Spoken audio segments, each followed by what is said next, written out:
FNaF 1, the very beginning.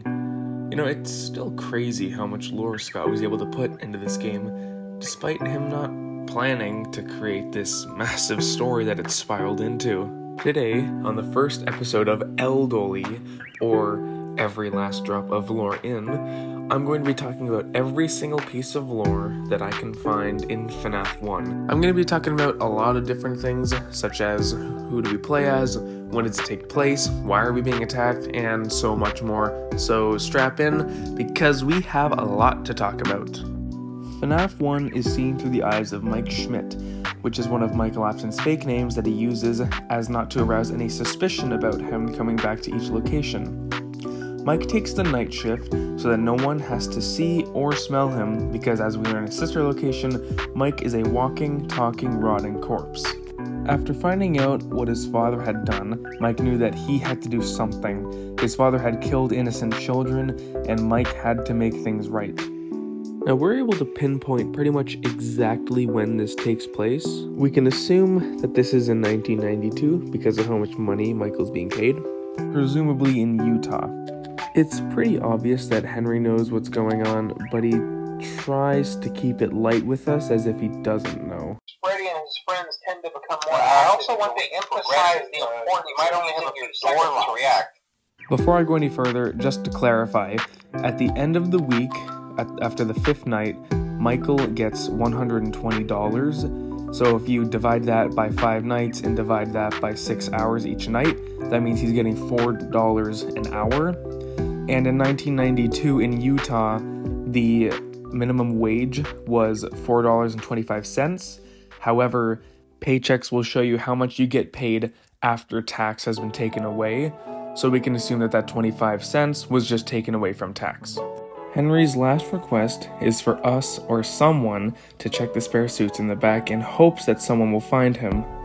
His death opens up the night guard spot, but as Mike unsurprisingly finds out, it's not going to be that simple. The animatronics killed Henry and now they're after him too. But why? Why are they doing this? Well, Henry's the one who keeps the brand going. He keeps making more pizzerias and more robots, but the souls of the kids just want peace. So they kill him in hopes that their torment can finally end. In Mike's case, he's being attacked because he and his father look very much alike, so much so, in fact, that he has been mistaken for his father before, and it seems that these souls are just making the same mistake. They were all there. They didn't recognize me at first, but then they thought I was you. These souls, who are known as Jeremy, Fritz, Susie, who is the first, Gabriel or Gabrielle, we'll get to that later, and Cassidy, were part of the missing children's incident, which is when William lured each of them away one by one, killed them, and then stuffed them into their respective animatronic suits. There is something weird about Freddy though. He laughs constantly throughout the night, but the weird thing is that that laugh is actually just a slowed down little girl's laugh. Freddy also hangs around the girls' washroom on 2 separate occasions as well. Maybe his name is Gabrielle, just it's spelled like Gabriel. After all, that wouldn't be the first time. Now, we've talked quite a bit about William, Mike's father, but where is he in all of this? Well, before Henry is killed, William shows up at the pizzeria looking to see if his suit is still here, and, well, it is.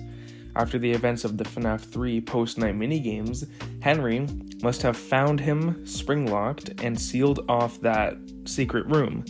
He put the robots back together, but wasn't able to fix Foxy fully in time before he is killed. Also something to note is how Foxy isn't out of order in the FNaF 3 minigames. You know, the kids don't really keep it a secret that they're here. In fact, they show us many signs of their presence. For one, the animatronics have these glowing eyes, which they wouldn't really have otherwise.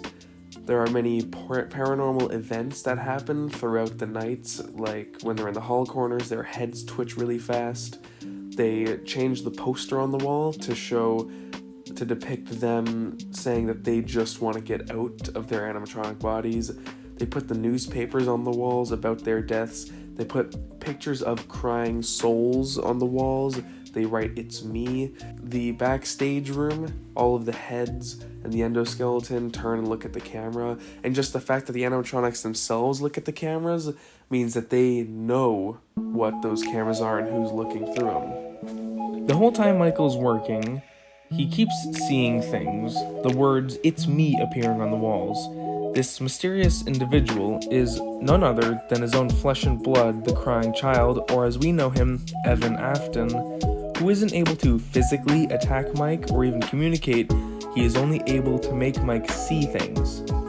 Once Michael is fired for his rotting corpse smell and tampering with the animatronics, he knows only one way to set the souls free, and that is burning the place down, and so he does. Well, there you go. That is every last drop of lore in FNaF 1 that I could find. Now, I've been making this script for a while, so I don't think I missed anything. If I did miss something, put it in the comments, although I'm fairly confident I got everything I could have. And this has been part 1 of the Elderly series. There will be more parts coming. I'm going to do one for each game. I'm going to go through everything. This is part 1. Thank you guys for watching, and I'll see you next time.